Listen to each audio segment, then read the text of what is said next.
தமிழக அரசு கல்பனா சாவ்லா விருது அளித்து தன்னை பெருமைப்படுத்தியதற்கு மலையேறும் வீராங்கனை முத்தமிழ் செல்வி நன்றி தெரிவித்துள்ளார். சென்னை விமான நிலையத்தில் செய்தியாளர்களுக்கு பேட்டியளித்த மலையேறும் வீராங்கனை முத்தமிழ் செல்வி 7 கண்டத்தில் உள்ள மிக உயரமான மலைகளை ஏறி சாதனை படைக்க வேண்டும் என்பதுதான் தனது எண்ணம் எனவும் அதில் முதலாக மவுண்ட் எவரெஸ்ட் ஏறி வெற்றிகரமாக நிறைவு செய்ததாகவும் கூறினார். தற்போது 6வதாக அண்டார்டிகா கண்டத்தில் உள்ள மவுண்ட் வின்சென்ட் மலையை ஏறப்போவதாக தெரிவித்தார். மலையேற்ற வீரர் வீராங்கனைகளை ஊக்குவிக்க தமிழக அரசு உதவி செய்ய வேண்டும் என கோரிக்கை விடுத்தார்.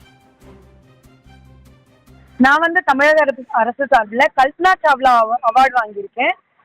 இது நான் இன்னைக்கு மவுண்டைன் ஏறி சப்மிட் பண்ணிட்டு இருக்கேன். எனக்கு இன்னும் ஒரு கான்டினென்ட் தான் இருக்கு. என்னோட இந்த மவுண்டனரிங் அட்வென்ச்சர் முடிஞ்சிடக்கூடாதுன்னு நான் நினைக்கிறேன்.